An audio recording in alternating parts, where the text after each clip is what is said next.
Welcome to Colonie TV, the governmental educational channel for the town of Colonie.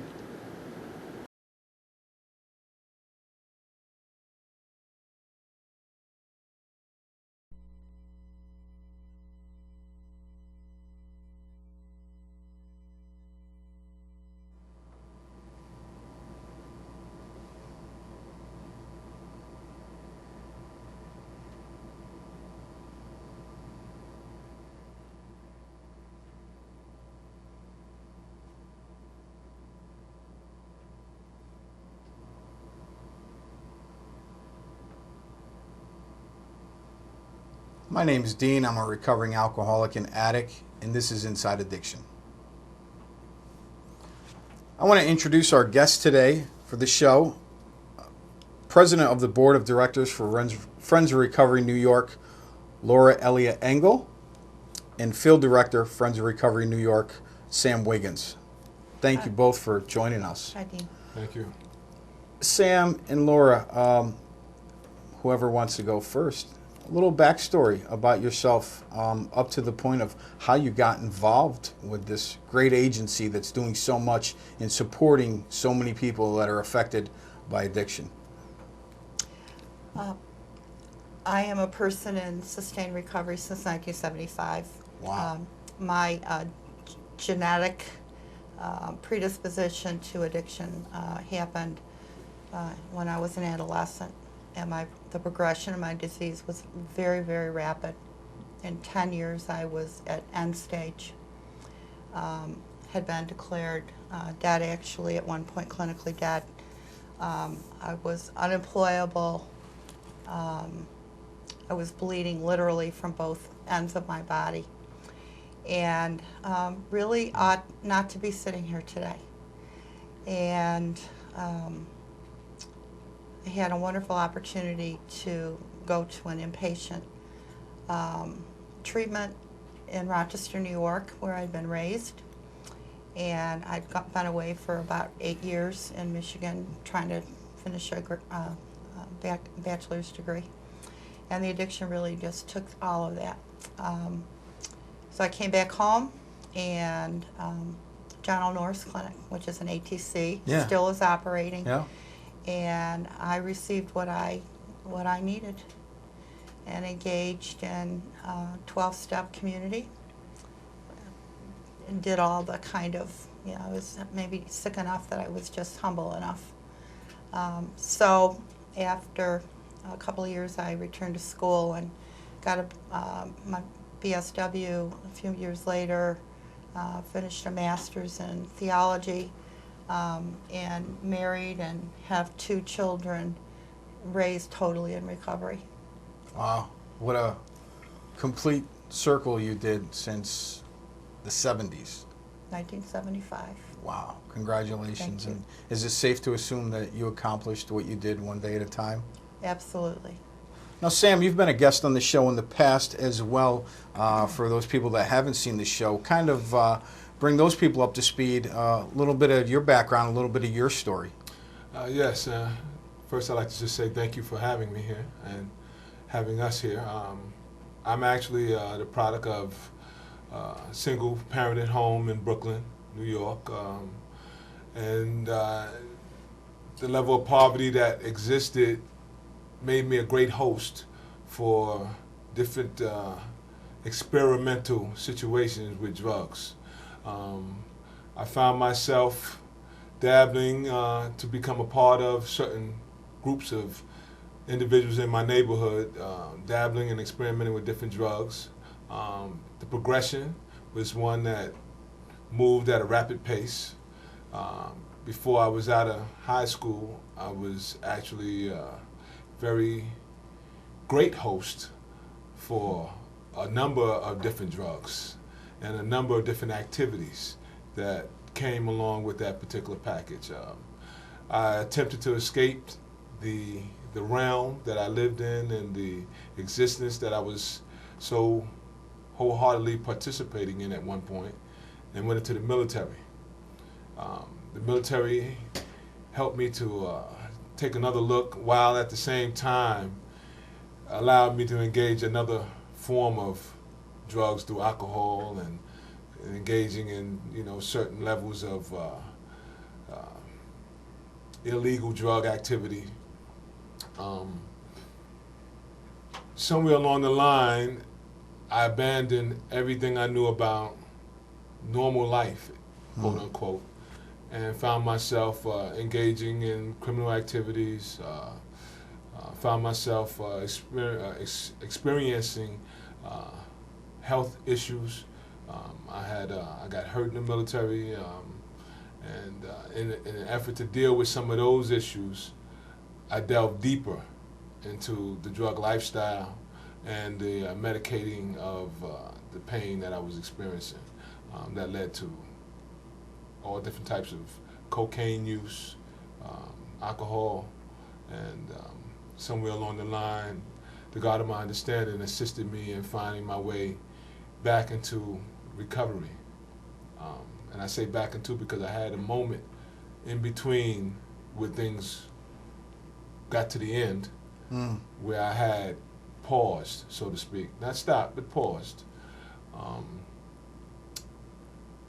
Actually, I came to this particular area of Albany and found myself ready to do something different.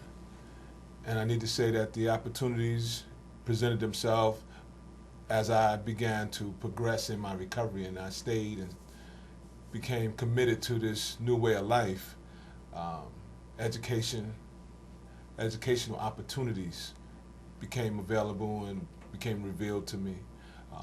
I now find myself possessing a associate's degree in science, a bachelor's degree in theology, and I'm now in pursuit of a master's degree in public policies,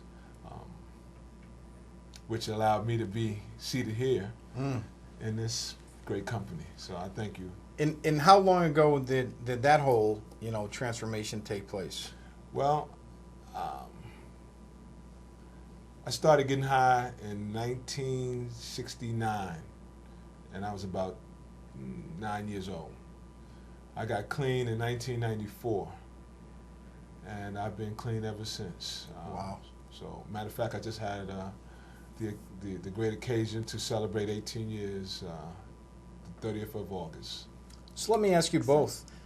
How do two people in sustained recovery find themselves in a position of seeing a need that wasn't currently being met in the birth of Friends of Recovery New York ultimately as a result of that?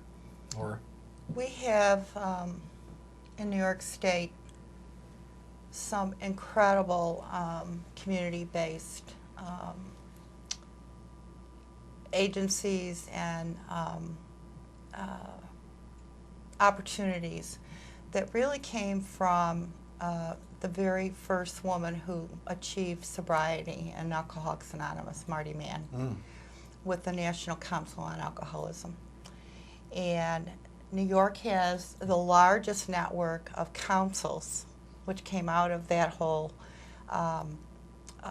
commitment to educate the public about not only alcoholism, but also she was just absolutely a she-devil in terms of the passion and the being out there to say, this is a disease. This is not something for you to have to be ashamed about or to hide about, and it really was a thrust to try to fight the stigma. Well, not one group of people and not one entity can do it all. sure. And I think that's where Friends of Recovery New York really begins to thrust itself onto, if you will, the current scene. The State Office of Alcohol and Substance Abuse Services really was beginning to look at what recovery supports there were in New York State. Different from prevention education or more formal treatment opportunities, right? And that we all know, and just as Sam and I have shared very briefly, that there was something in place for us that allowed us to, I mean, the three of us, to enter into another phase of our life called living in sustained recovery. And the challenge was, well, why is it that people just aren't finding that path? And we know that there are not enough treatment beds. We know that there are not enough detox beds. I mean, we can just go on and on about the deficits. And why should we always be moaning about what we don't have and figure out what we can do differently? With what we do have. With what we do have. That's right. So probably about 50 people from across all of New York State met in Colonie in April of 2008. And our agenda was to actually create a statewide recovery addiction advocacy group. And in 3 months, from April until June 8th, we were formally incorporated, had our first board of directors. Many of those founding board members still are serving. Of course, I'm one of those. And we began the hard slog of beginning to try to connect to an entire state. I mean, pretty remarkable. Our board is geographically represented. Everyone I can say right now is in fact in addiction recovery, but we have had family members also impacted by addiction on our board. So our clear mission is family, friends, and allies need to be called to action, and very similar to what I was just saying in terms of that first challenge from, Marty Mann's very special to me because she's the first woman to recover, and so she was that hand and bridge that assisted people like me, who are the gender that I am, Right. in a way that might not have otherwise happened. So since 2008, tell me where Friends of Recovery New York has been, where they are, and then we'll talk a little bit about where you think they're going. Okay. We very quickly tried to identify what actual responsibilities and actions we needed to take, and at some level really to be a force for change. And in the first 6 months, we were planning and held our first legislative advocacy day. We also had been invited in to be a partner with OASIS for the statewide recovery advocacy celebration that happens every September. That had been in place for, I think, at that point, 3 years in New York City, the walk across the Brooklyn Bridge. The recovery rally. That was, because it was big and it drew from the Tri-County kind of area. We then had an opportunity to write a grant, which actually gave us some funds to try to hire. This was all volunteer hours. Wow. And all of us work full-time jobs. And all of us are all across the state. So the fact that we were pulling this stuff together speaks to our passion. Absolutely. Absolutely speaks to our passion. So, but having some That's right. revenue flow that you could count on really helped us step it up. And we were able to hire a part-time field director. Sam does have a predecessor who was just really instrumental in creating almost a, if you will, an office infrastructure. Sure. And what Sam has brought is the incredible ability to network and reach out and bring together resources that deep into the recovery community that's beyond what we would still talk about as the access points are the traditional treatment settings, right? Residential, outpatient. And that's important because folks see and hear that recovery is possible, it's happening, you can be of it, you contribute to it, and to bring people along very young in their recovery is one of our real responsibilities, I believe. But we've had the hardest time with the longer sustained recovery community. Why do you think that is? I think it's because people are just living their lives. They get sober, then they move on. I think so. And they don't see an opportunity or a vehicle to be able to give expression. And I think that the other part of what, if you will, the advocacy, what is advocacy? I mean, it's knowing that you believe in something, you stand for something, you want to influence an outcome, whether it's through legislation or public policy. But it's also about, let me give you an example, it's a sideways step. But I met with a group of people, about 15 people in Rochester recently, about 2 months ago. Now, there were people sitting at this table in a recovery center who had anywhere from 1 year, maybe 8 months of recovery, up to like 25 years. Wow.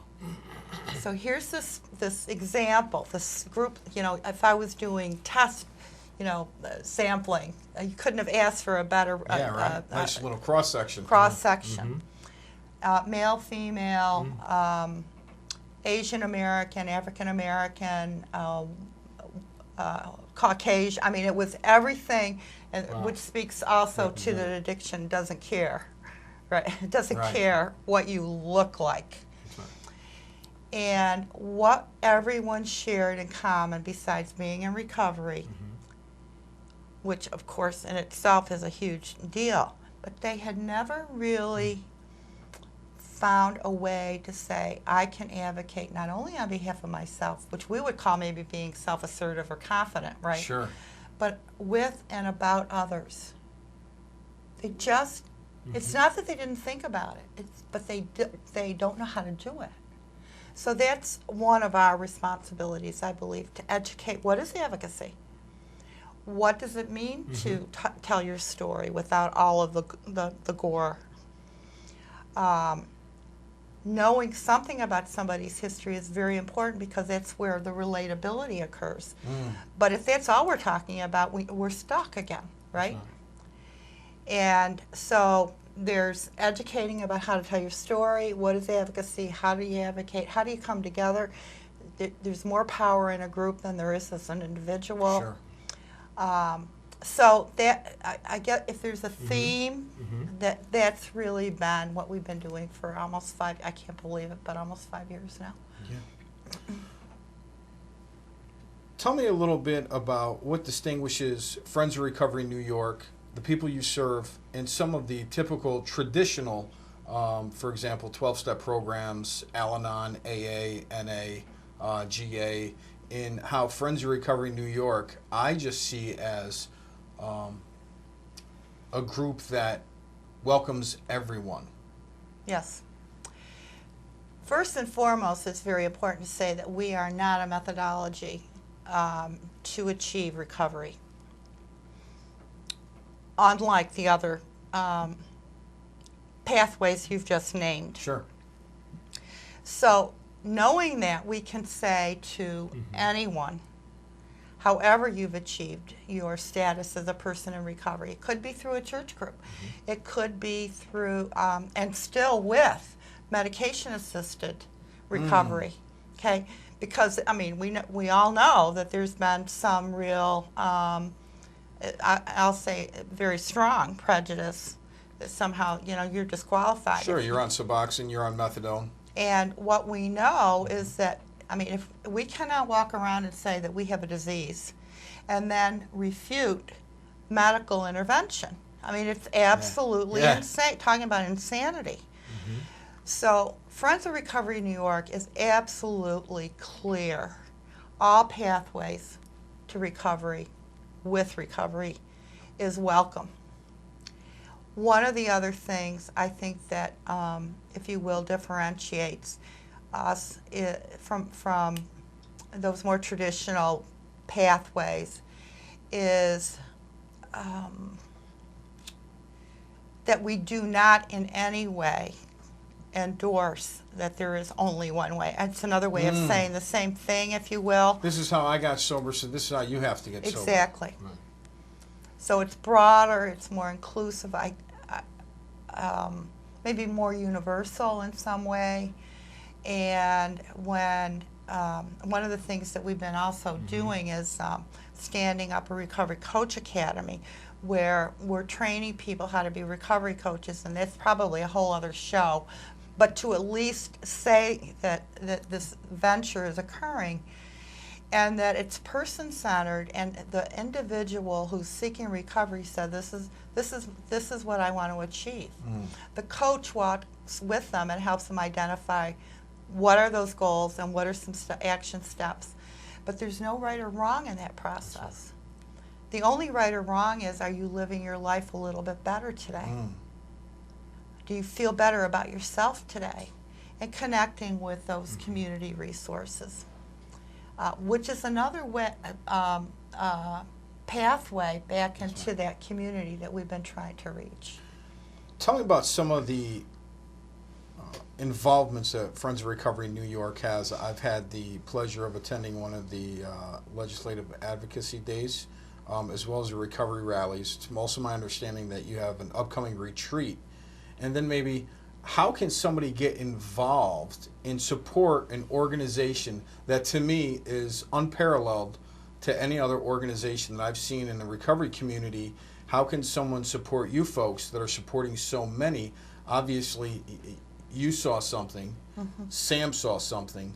How can somebody get involved with Friends of Recovery New York? And what would that involvement include? Because you talk about the advocacy, you talk about all of the people coming together in a recovery rally. Okay, I'm going to take a couple of the upcoming things, and Sure. then I want to toss the ball to you about how people can get involved. Absolutely. Because that's your strength. That's right. We have on September 28th, 2012, in other words, like 3 weeks from now, Yeah. the 5th annual statewide New York celebrates recovery. It's a part of the national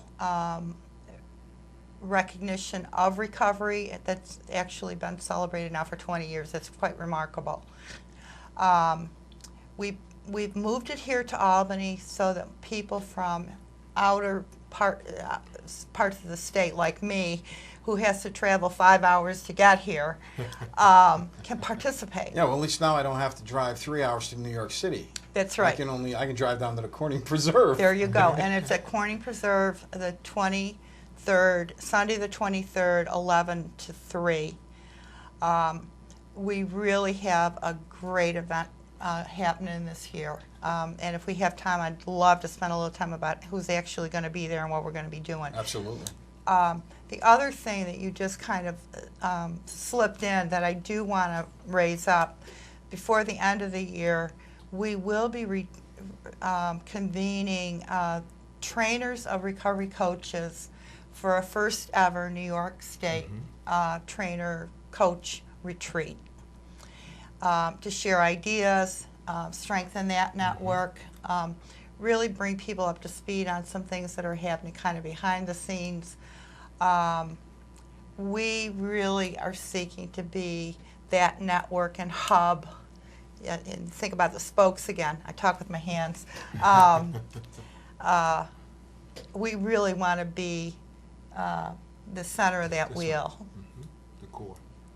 That's it. So how can people help and join in? Well, it's pretty similar to anything. We want to make sure that folks can get connected through the various manners. At this particular point, there are individuals who are not necessarily being connected or being exposed to what it is that Friends of Recovery is trying to expand and bring to not just this particular area, but to the recovery community statewide.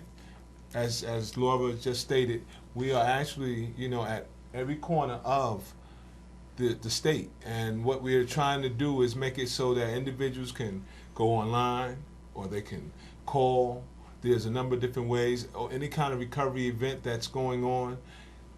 9 times out of 10, Friends of Recovery is going to be present in some form or fashion. We are actually doing some different things, as she just stated. We have the recovery convention, the recovery rally celebration for September that will be taking place, again, September 23rd.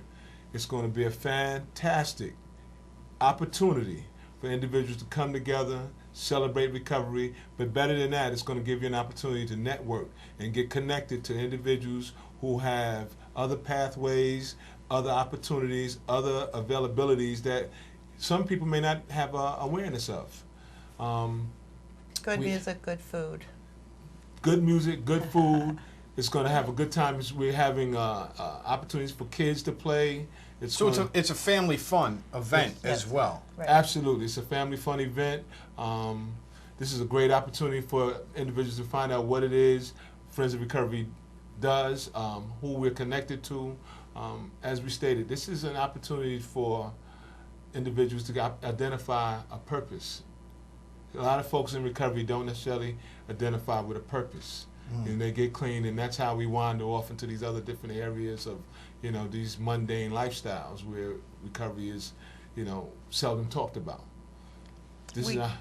We do have a piece on our website for recovery coaches to talk to each other. Okay. We have events listing, so if it's a recovery focused event that people would even just like to post. I mean, it has to be kind of cleared, but there would be another way that we can assist emerging groups. There are recovery events all over the state going on. The other thing with we really need, or I think we need to say that we have very strong partners about the statewide recovery rally with NCADD and ASAP and Oasis. We're the lead on it. There's no question about that. But without our strong partners and their commitment, it would be a little bit harder. And people can donate online if they come to our webpage, www.for-ny.org. Donate now. It's PayPal, so it's all secured. All totally secure. And we do have a Facebook page. We got about a minute left. In that minute, Laura and Sam, if there's somebody out there that's still sick and suffering, or somebody that's affected by addiction in any manner, what would you say to those people that could be watching? Well, right off the top, I would say get help. You're not alone. Find somebody that you can talk to in the recovery realm. Go to a meeting.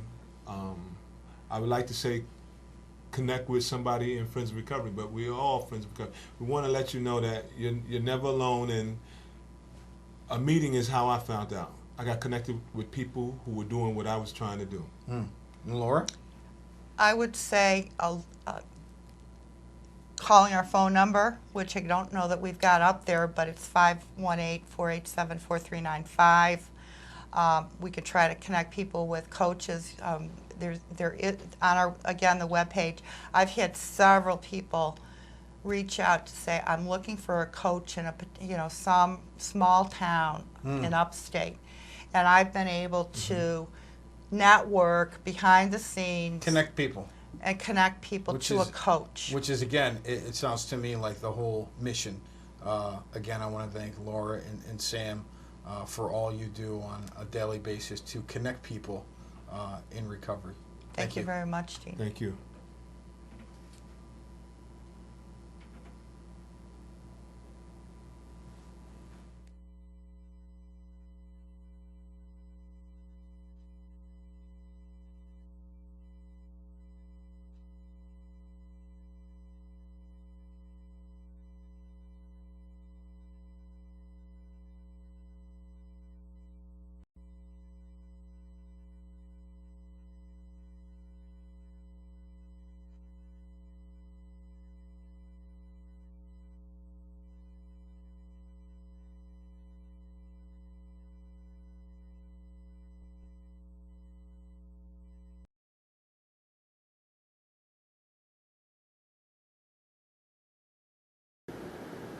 Welcome to Colonie TV, the governmental educational channel for the town of Colonie.